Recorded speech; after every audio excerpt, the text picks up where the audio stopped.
Hello, everybody. Happy Thursday, and welcome to the Live with Leslie live stream. And gosh, today I'm super excited.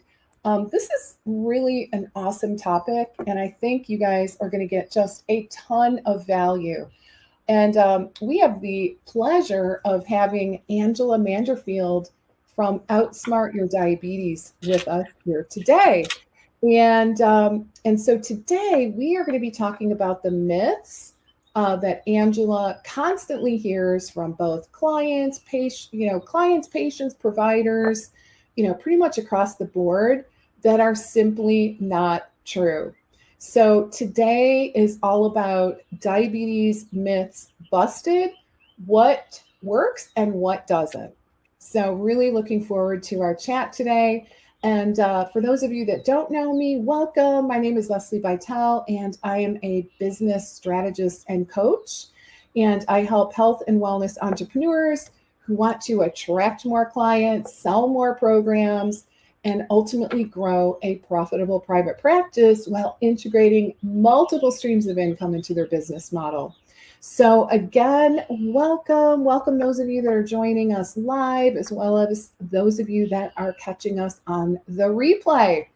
All right, so without further ado, let's go ahead and jump in. Angela, welcome. So happy to have you here with me today. Such an exciting topic, one that really seems to be gaining momentum.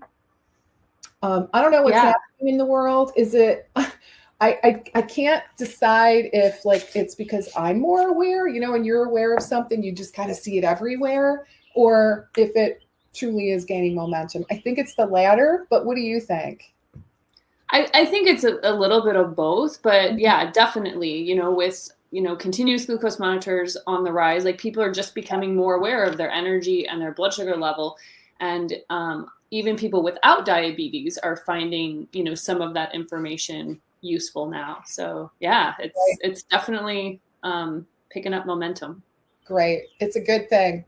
So why don't we kick things off for those for people in our audience that maybe don't know you? Would you just tell us a little bit about yourself, and really curious about how you became so devoted to helping people with blood sugar issues. Tell us a little bit of the backstory. Yeah, my backstory is I just always wanted to work outpatient as a dietitian, and I started off in a diabetes and nutrition program. But even prior to that, I have a strong family history of diabetes. Both my grandparents on my mom's side had it. My mom has diabetes. She's been able to reverse hers, which is good. But I remember sitting in the basement with my grandpa at his computer, and we have these Excel spreadsheets, and we're entering in his blood sugars and making graphs so he can take these to his doctor. And he really felt good about, getting these graphs. If he's passed on now, but if he was alive today, I really do think he would just eat up the continuous glucose monitor, because he loved to do that. Right. Yeah. And diabetes is near and dear to my heart, Yes, you've got a strong family history, and you helped your grandfather out, so that makes a ton of sense. And also you have a book, right? Tell us a little bit about your book. Yeah, my book, Outsmart Your Diabetes. It's available on Amazon. I was so excited during COVID is when this got written finally. And that's great. Congrats. You're an author. I'm so excited for you. Yeah. Okay, so available on Amazon. Are there recipes in it?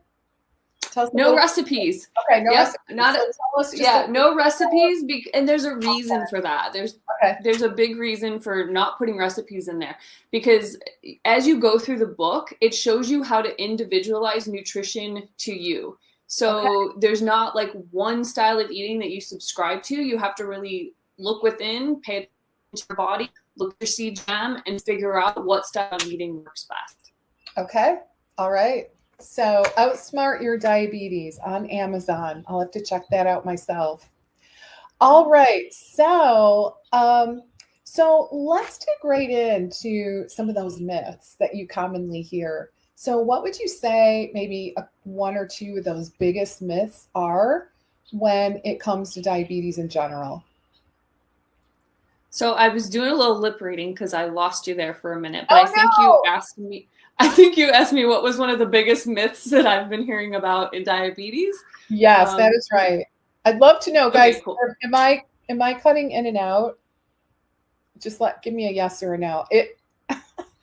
I don't know what. I hope It's like maybe it's just me, my but yeah. microphone is on. Guys, let me know if I'm cutting in and out. And if I am, I don't know what I'll do about it, but at least I'll know. Okay, sounds I'm good. a really good lip reader. Part of your education, right? It's part of my education, yeah. All right. So someone Well, said it sounds good. So fingers it crossed does that sound good. you guys can hear me. All right.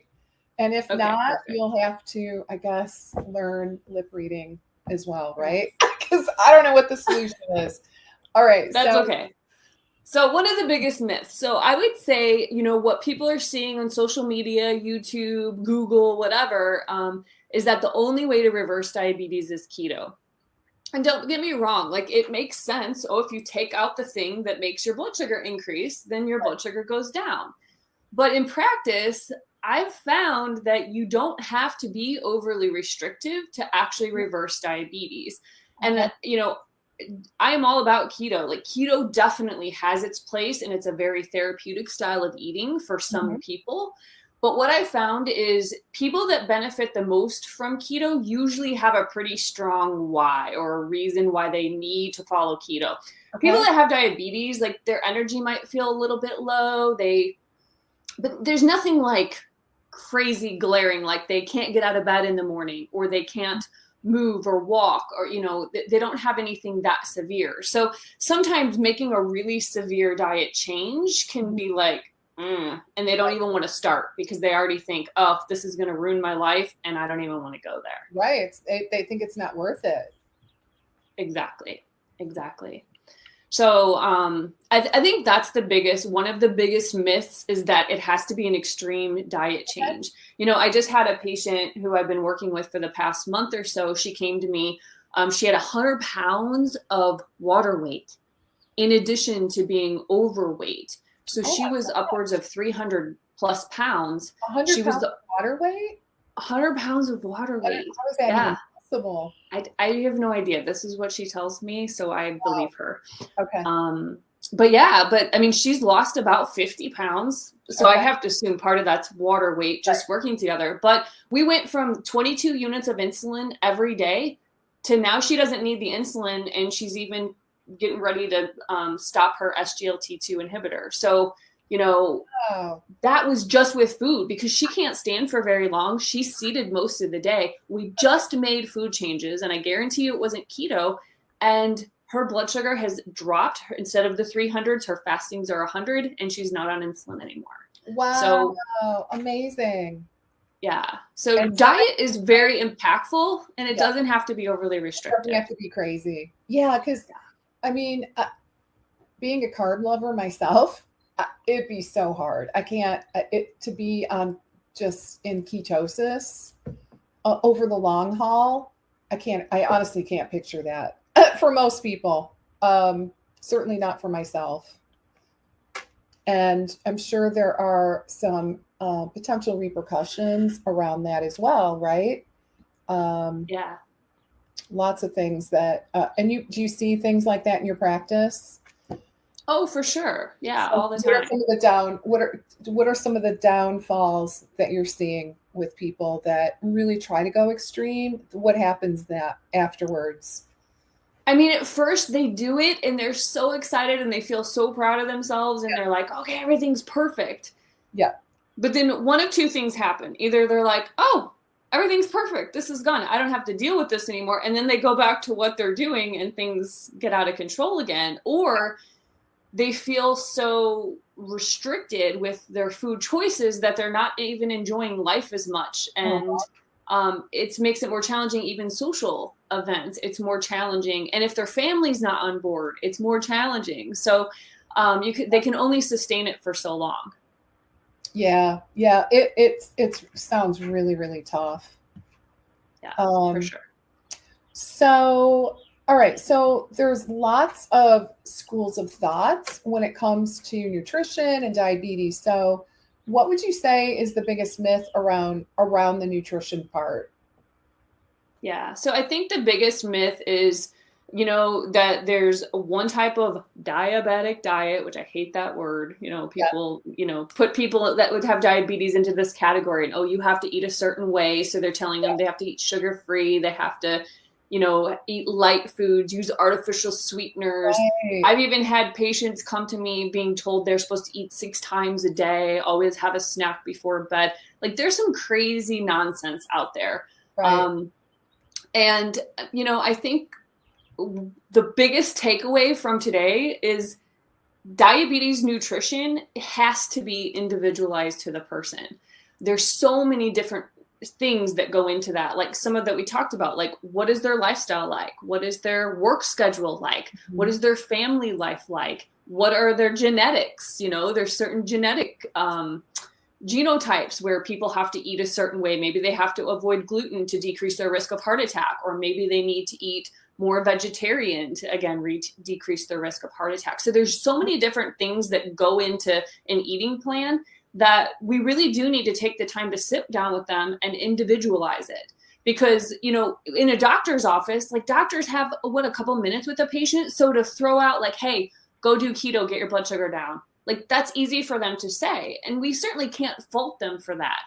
But nutrition is a huge deal. You can't give a 2-liner sentence on the patient's way out the door and expect them to leave and fix it all and be perfect. And one last thing I want to throw in here is, a lot of times when people's blood sugars have gotten so high and we say, oh, do keto or do whatever, and people go out and do that and they're on medications, Yes. what ends up happening is their sugar comes down fast because they do make these diet changes. And now it's going down too low. And, PTSD is a big word to throw around, but I will tell you, I have had a lot of patients with kind of some trauma experiences around having severe low blood sugars. Then they get very scared of it. Okay. And now they're feeding their medicine. They're like, I'm not doing that again. I know if I don't eat a certain amount of carbs, I'm going to get too low. And that does not make sense to me. So we need to be teaching patients how to adjust their medications when they're using food for medicine. And I think that's one of the things that us as dietitians and functional nutrition or medicine providers, that's where we can really shine and help our patients to truly be successful and to come off of medicine and have that happen for the long term instead of, get freaked out after they do the keto and they had a blood sugar in the 50s. Oh my gosh. Absolutely. Okay. Yeah, that would be super scary. I can see why that would be, traumatizing for them and something that they want to avoid at all costs. Okay. So let's talk about, let's talk about fasting. I think that is going to be a really interesting topic to delve into because we're hearing a lot about intermittent fasting, right? And I'd love to get your insight and your thoughts around, intermittent fasting in general and how helpful it is. Is it helpful to help that diabetic client, or is it kind of a myth? Is it kind of one of those trendy diet protocols that we're starting to see more of now? What are your thoughts around that, Angela? Yeah. So at first, it seemed very trendy. Everybody's doing intermittent fasting, but with diabetes is a gut bacteria problem. We've got an imbalance of gut bacteria. So here's the cool thing about fasting. Fasting can increase akkermansia. So that's I'm doing the short word because Akkermansia municiphala is a very big word. And I can't, so basically it's a gut bacteria. It's a gut bacteria. So when you fast, you can increase the good gut bacteria. Okay. When you have that good gut bacteria, it's also producing something called butyrate, which is a short chain fatty acid. Yes. And that actually helps heal the gut and it improves insulin sensitivity. So while people are thinking, oh, well, I fast, I go without food, I don't have sugar in my body, so my sugar comes down. there's way more to it than just that. Like Okay. fasting is a very useful tool, and it only takes like maybe 13 hours from dinner to breakfast of no food, no calories going in Okay. to help improve gut health. Now, some people will extend that fast. Maybe they go up to 15 hours or 17 hours and they can get a little bit better benefit, with the immune function, immune health, again, more insulin sensitivity there, and just helping cells in general. But it only takes 13 hours. And Okay. most people, if they put their mind to it, can do that pretty easily. Yeah, I would think. Yeah, 13 hours isn't too terrible of a stretch, I would think, for most people. But I'm sure they need to be very cognizant of it because it's so easy to, snack at night and, just like graze and not even really think about it. Now, a little off the cuff, but what are your thoughts around fast? Is it the fast mimicking diet? I think, there's some companies out there like Prolon is one that is coming up for me in my memory. Do you have an opinion around that? Because that's a little bit more intense, right? It's like a 5-day. I think they're offering options now, like a 3 or 5 day, if I'm not mistaken. And it's not 100% fasting. It's like it's eating specific foods. I think it adds up to around 500 calories a day. Do you have an opinion around that in terms of, healing the gut? And I really want to dig more into it being a microbiome issue. That's fascinating. So tell me your thoughts around that. I don't use the Prolon. I am not against it. I think it can be helpful. I think sometimes it's cost prohibitive for some patients. Yeah. And then there is still that commitment there of like, okay, this is all I get to eat, and it can be a little bit restrictive. So, if we have, and I guess I just haven't really seen the need for it yet. Like when people start doing the 13-hour fast and then they extend to the 17, occasionally I'll have somebody do a 24-hour fast. Okay. But I absolutely don't have anything against it. I actually think it is a really good idea for gut health and gut healing. But I also think, my motto is keep it simple. Yeah, absolutely. Yeah. I mean, if you're seeing results with a less intensive approach, then why not, right? Yeah. So, but there are patients out there who want to see faster results, who really want to dive in, and maybe they have more problems than just diabetes. Maybe they have some other gut stuff going on that it makes sense. So yeah, I mean, I'm all for that. Now I'm trying to think through the physiology behind why fasting would improve the gut microbiome. Or am I making too big of a leap here? Like in logic. I'm missing a little bit of what you're saying. Oh, I'm just is it so the intermittent fasting, is it healing the gut or is it improving microbiome or both? Yeah, so it's doing a lot of all of the above. It does help to heal the gut. So when your body's not constantly having to digest food, it has more time and energy to focus, for lack of a better word. Your gut can focus solely on healing, improving the immune system, getting rid of cells that are not as functional and creating new cells and improving mitochondria function. So fasting is definitely more than just weight loss and blood, taking away food to maintain blood sugar. So that's where a lot of people will find like just a 24-hour fast once a month can really help improve things. Now, people that are on diabetes medicine still have to be careful with that. So I usually tell people, don't do your 24-hour fast until we've, got a better handle, especially if they're on insulin. Right. We'd like to get to a point where we can mostly get off of that. Okay. And, one thing I tell people is, hey, your goal is to get to 10 units. Once you get to 10 units of insulin, you can get rid of it. You don't need it anymore. Now, obviously, I say this and I'm working with their provider as well. Like, it's not just me saying, stop your medicine. Yeah, exactly. So I just do a little disclaimer there. I do have a relationship with the provider. So, yeah. Okay. Yeah, that sounds good. So, and I another question kind of out of curiosity. So someone that doesn't have diabetes, right? Who's, relatively healthy, but trying to maybe improve their glucose control, maybe reduce the spikes, maybe improve that microbiome, right? To really become healthier.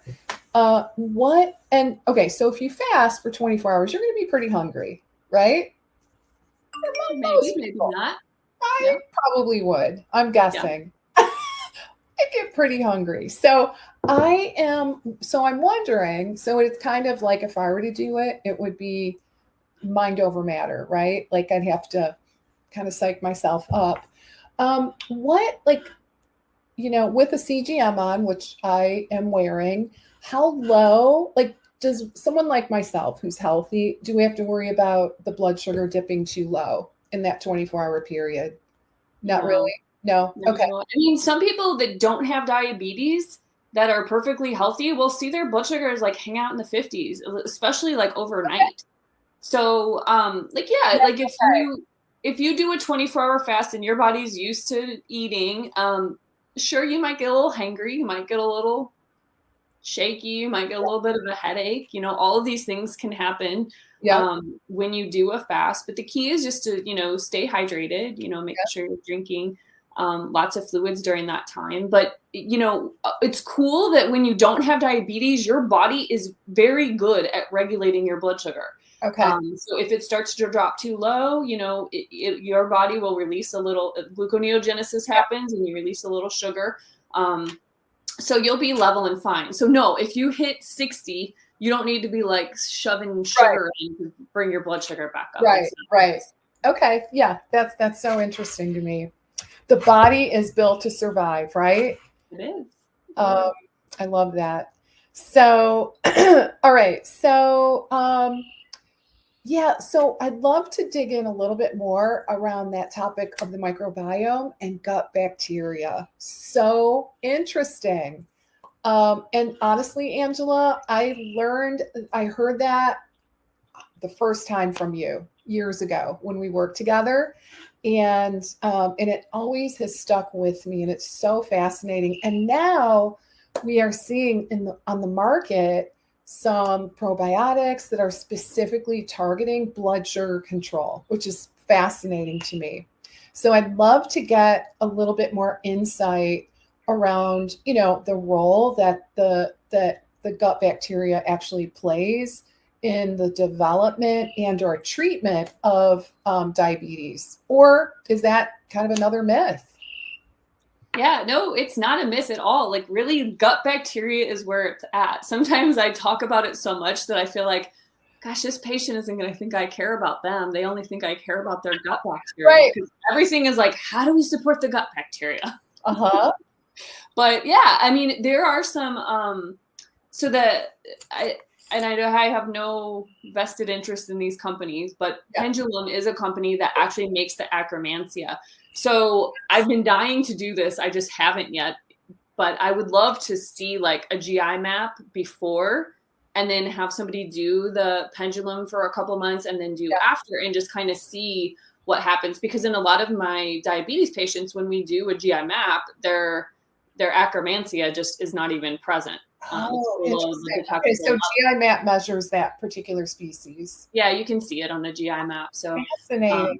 Okay. yeah, so that's really interesting to see. And so, yeah, Pendulum is one of those things that has the Akkermansia, and that's the only one on the market at this point. I'm sure other people are scrambling to do it because it's a pretty cool thing. Yeah. So here's something that people don't know about. I think that people don't know, but Akkermansia actually stimulates the GLP-1 production. Okay.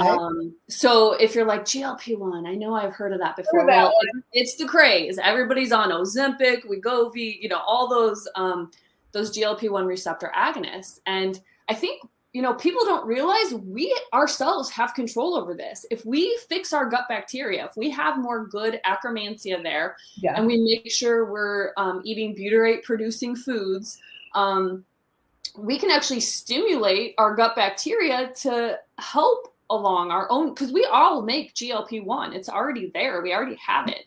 And eating healthy fats and fiber stimulate the release of GLP-1 naturally. So that's why when we're talking diabetes, we've got to make sure that people aren't doing fat-free or, too low fat. Right. We need those healthy fats.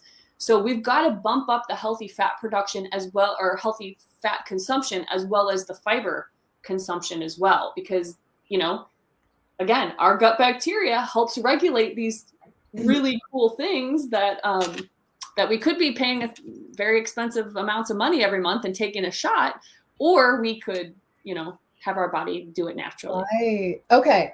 So interesting. So, all right. So the fiber, let's talk about that a little bit. Because, I think one of the things that people assume is that they need to cut the carbs, right? And if you're cutting the carbs, well, I suppose unless you're eating tons of vegetables, right? Like I think people innately know that eating vegetables is a good thing. Yeah. Is that the fiber source that you're talking about? Or tell me a little bit more about kind of your philosophy there, and how can patients get enough fiber while trying to control their blood sugar? Yeah. So I think the first step is just, and this is the first step I take with every patient, is just trying to add extra vegetables. And we start only with lunch and dinner. Some patients, I will just start with dinner. Yeah. And we try to cover half the plate with the non-starchy. My goal is to try to get each patient up to about 10 grams of fiber per meal. Okay. So the cool thing, again, is we can do that with healthy fats, like our chia seeds, our ground flax seeds. Those can easily be snuck into some of our higher fiber carbohydrates. And I think that's another myth with, at least 20 years ago when I started in diabetes education, we used to teach a carb is a carb is a carb. Right. Well, no way. That is not true. Like, that is not true. A carb is not a carb. So non-starchy vegetables are still carbohydrates. They just have lower amount. We need to be choosing fruits that are high in antioxidants and polyphenols. A lot of times they're saying, oh, get rid of fruits. Well, they have fiber, and you can choose the higher fiber ones like the berries. Yeah. So I think it comes down to educating our patients on quality is what's most important when it comes to carbohydrates, and making sure they're choosing the ones that have the dietary fiber in them. Okay. So what about oatmeal and beans? Yeah. Oats are fine. Okay. It's what people do with the oats. Just wondering, trying to help people kind of sift through, because honestly, I hear people confused all the time, right? Like a friend of mine was just saying, oh my God, so now I can't, it's like, what's left? I can't cut out anything else. That's kind of her feeling and philosophy, right? Right. And there's nothing else to cut out, Leslie, is, what she's telling me. And it's just super interesting, because I think what triggered that was, trying to control her blood sugar. And, I think she was referring to like the lectins, like, oh my God, now I gotta get rid of those because, I've, trying to heal her gut. So what are your thoughts on that? Yeah. I don't buy into it. It's not because I don't believe it's not helpful for some people, but unless you can prove otherwise. So if she's using a CGM and she eats oats for breakfast that are not overly coated with sugar, right. There you go. It's a good breakfast where there's a healthy fat involved, the fiber's there. Mm-hmm. And if she can watch her CGM and it's a flat little line, then you know what? That's her answer. Because the path that she's currently heading down, which is a red flag, which you heard her say is, gosh, what can I eat? There's nothing I can eat anymore. That's when people get frustrated and desperate, like, okay, well, what do I do? That's when they're just like, to hell with it. Right. And they give it all up. So I think, as healthcare professionals, we can say, ooh, yeah, probably shouldn't be eating dairy, or, oh, hey, maybe you shouldn't be eating gluten, or you shouldn't be, we could do that all day long with patients. But, let's try to be as least restrictive as possible so that we can set them up for success. Right. That makes a ton of sense. Yeah, I felt so bad. She's like, what, do I give up my 3 crackers that I eat a couple times, my 3, seed-based crackers? I'm like, I don't think so. No. I don't think you have to do that. I think you're good. Yeah. Right? Okay. Super Exactly. interesting. Okay. Okay, let's talk about a common, at least back in the day, like when I went to school, this was a common term, brittle diabetes. Do we Yeah. still hear that? Is that Crazy enough, we do. And it's nuts. And that what word, is it? And where did this word come from? it's a terrible word for a number of reasons. Number one, this label is put on patients when they have a lot of glucose variability. Okay. And supposedly no one can figure out why. So that now what happens is the patient walks around with this label smacked on their forehead of I'm brittle. So that's just what they believe. There's nothing I can do. They lose all power to control their diabetes when that label is put on them. Now, granted, it's given more to people with type 1 diabetes. Mm-hmm. But to be honest, people with type 1 diabetes can benefit from some of these food changes that we're talking about. A lot of the stuff is geared more towards type 2, but a lot of the concepts are beneficial to type 1. And let's be honest, they're just beneficial to all of us, whether we have diabetes or not.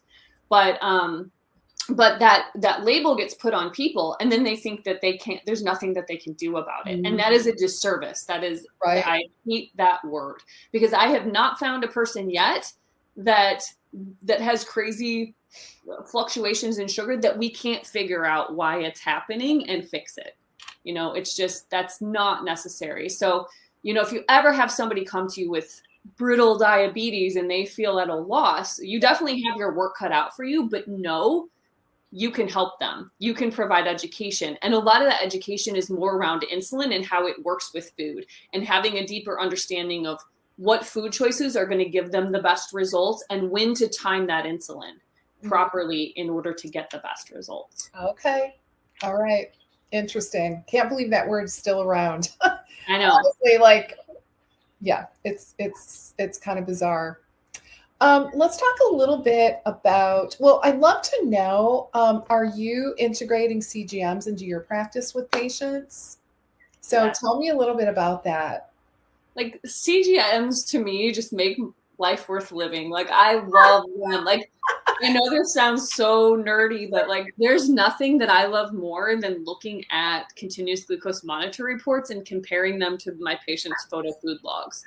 I also love when they're on an insulin pump. Like, I work a lot with type 1 people as well, to look at the reports and to look at the insulin and to look at the, oh my gosh, it's a dream come true. And I think I'm so excited about it because I remember the days of looking at individual finger sticks, people are checking their sugar 10 times a day trying to figure out what's going on. Right. But yeah, the CGM is a dream come true, and it gives patients that knowledge, and that knowledge is absolute power for them, because now they're not stuck with, I went to the diabetes educator and they said I could only eat 50 grams of carbs or 20 grams of carbs per meal.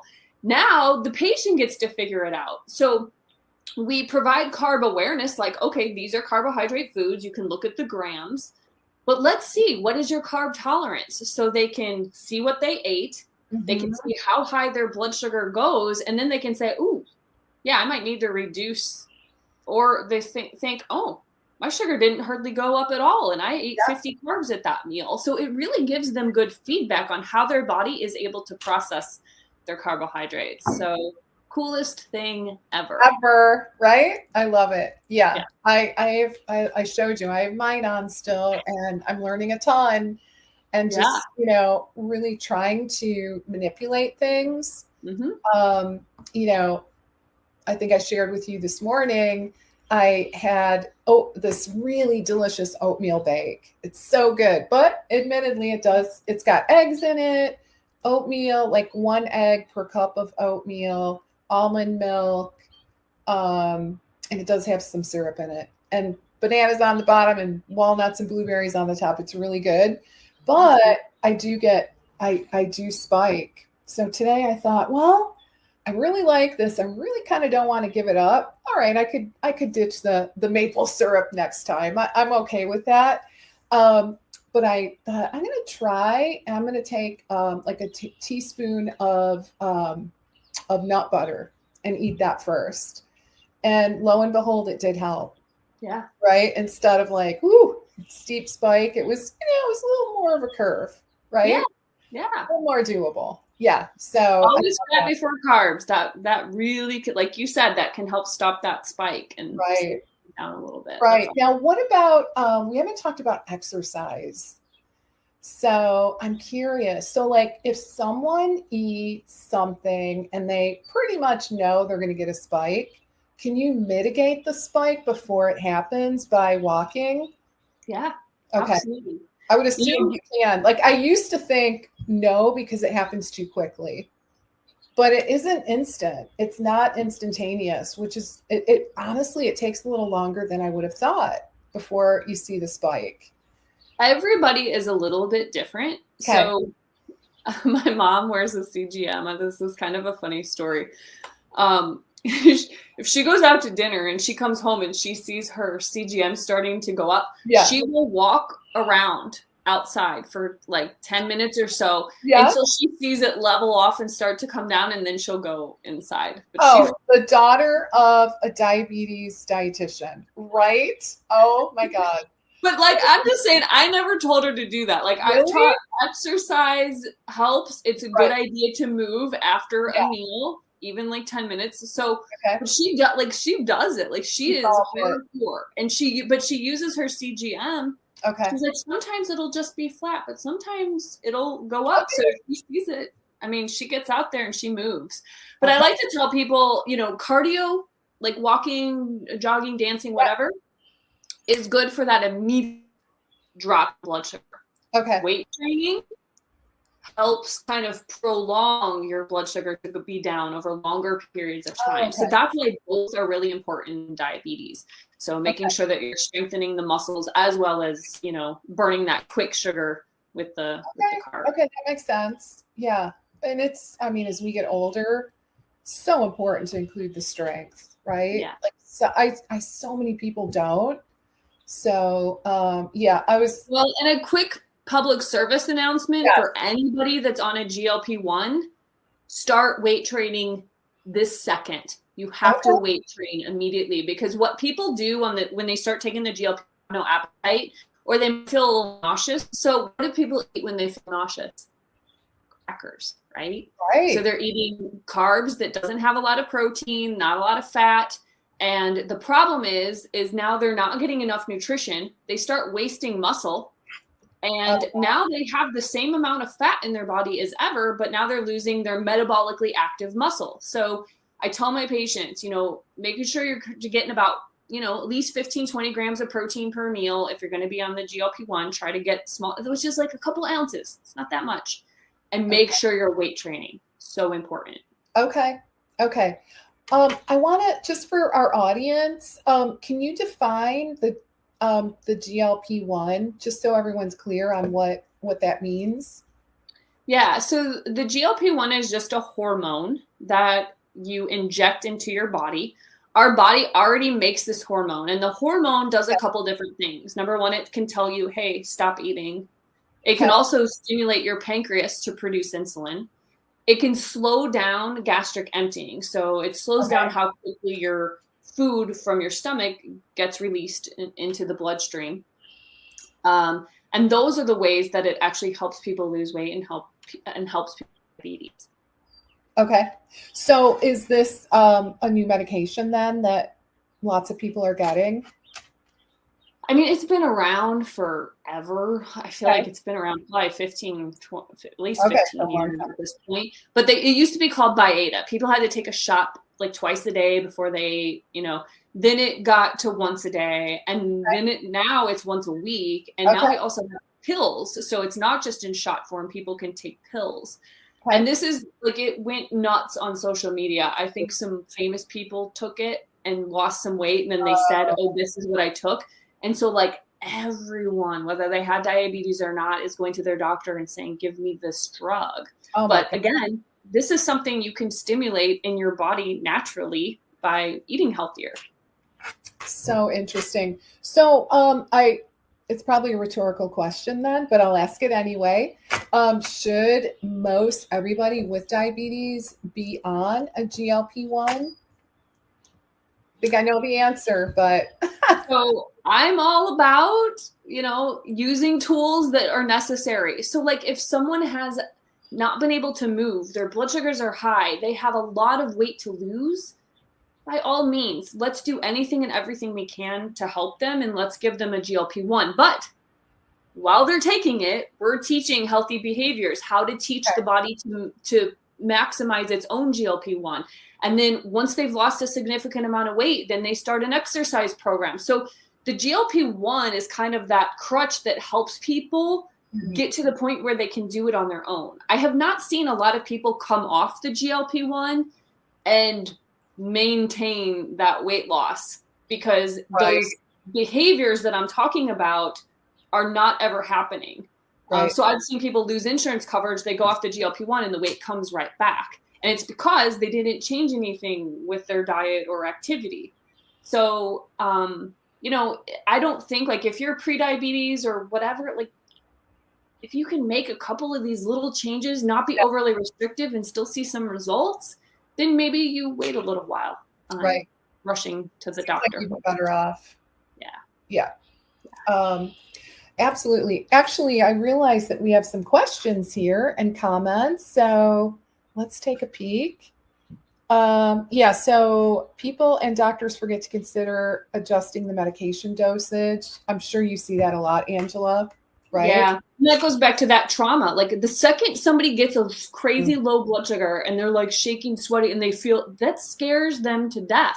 Yeah. And then they don't want to do that again. So yes, I completely agree that we have to adjust the medicine. And that's where, as dietitians, we're spending more time with these patients and we see them more often. So that's why I think we need to be more proactive with talking about this and helping them with the adjustments. This is a great question. I don't know who asked this because I can't see your name, but I'm so glad. Can you see that question, Angela? What can people do to support their acromantia, especially if they don't want to stay on pendulum long term? Great.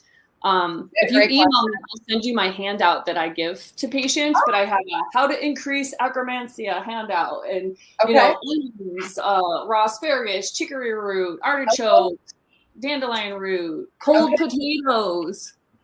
Yeah, all of those things help increase fatty fish, all those things, really good for acromantia. Wow. Okay. Super cool. Yeah, because pendulum looks great, but it's not the cheapest product. Yeah, I keep checking the price. It looks like it's down like $49 if you it's down to what? $49 $49 if you have a subscription, like you have to keep getting it. But I think you can pause or cancel. But yeah, it used to be 100 something, and I was like, how are people? Honestly, I just looked on FullScript and I thought it was $150 a bottle. Oh, I went to their website. Okay. Just to see. But maybe I was wrong. I don't know. But it is pricey. Right. You're probably right. But it's very interesting. I'm pretty sure. Now, guys, don't quote me on that, but I'm pretty sure. I thought, wow, that for most people is not going to be doable, right, at that price point. So are there any other probiotics that you know of that have this species in it? I don't know of any that have the acromantia. Like there's other species that are good for diabetes. So there are other probiotics. Acromantia is what we really want. Yeah, but we can do it with food. So focusing on those higher fiber vegetables, those fatty fish, that all of those are helpful. Okay. I'd love to get your handout. Yeah. You want to email it to me? That would be great. For sure. And I know we're starting to run low on time, but I got a couple more questions here. So, Angela, I know in your work, you really take like a functional approach to helping people with diabetes, right? Yep. Which I think is so, so cool. So this question kind of piggybacks on that. What GI map test do you use? And if you could elaborate just a little bit on, what else you do in your work that kind of makes your approach different in terms of including, looking at things from that integrative functional space? Right. So the GI map that I use is usually the diagnostic solutions. I've tried the gut zoomer on myself. It's a lot. Once you get used to reading one, like Yeah. you just kind of want to stick with it. So I Yeah. don't have anything against the gut zoomer, but there's just once it's just an Yeah. old way of thinking. I don't know. Right. But so the things that I do is I think about, okay, when someone's had high blood sugar for a long period of time, what has that done to their body? And for example, one thing that we know high blood sugar does is it decreases levels of magnesium. And we know that magnesium is really good support for insulin resistance and blood sugar in general. Mm-hmm. So if I have somebody who's had high blood sugar for a extended period of time, or drinks alcohol, or is under a lot of stress, magnesium is one of those things where we'll supplement for a while, but then I'm also teaching, hey, make sure we got our leafy greens, the nuts and seeds, like these are all high in magnesium. So I try to teach them through diet. So we use the supplements temporarily to kind of help restore, and then people just use stuff like that as they need it. But that's one example. That's a great example. Okay. And obviously, well, let me ask you, how often are you doing the GI map testing? Is that for most people, or like, how do you decide? I usually let people decide. Like when I'm talking about the gut bacteria so much, sometimes they're just like, well, how do you even know?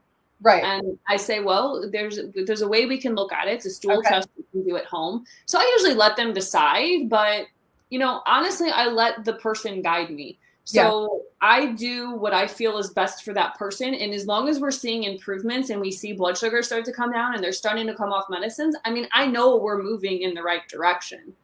If I see if we have some stickiness with blood sugar where we're just not seeing it come down as much, that's when I might say, hey, let's do a GI map. Or they just say, hey, I want to see what's living in my gut.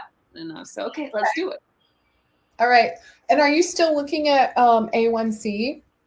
Oh, always. Okay. So that's still kind of your one of your key markers that you along with the CGM. I mean, it's CGM, but also the A1C. Yeah. Okay. Great. I just wondered if anything had shifted there. No. Lots of things changed. Okay, so that one's still there, still being there. It'll probably always be there. It'll just be one of our little measure, it's one little way to measure. Okay. Yep. Yeah. Absolutely. Okay. All right. Well, time flies, right? This was every bit as awesome as I had hoped. And even more so, to be honest. So any final words of wisdom that you'd like to share? Oh, and I don't want to forget.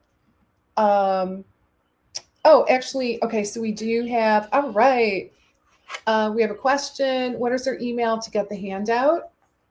Okay, the email. We want to make sure we tell people where to go. Yeah, and just send me an email, Angela at outsmartyourdiabetes.com. Okay. And your website is outsmartyourdiabetes.com. Angela has a gorgeous website. I'm in love with her brand and her website. So fun. So go ahead and check her out there. Buy her book on Amazon. I think that would be a great addition to any professional, practitioner's library. And drop her an email so you can grab that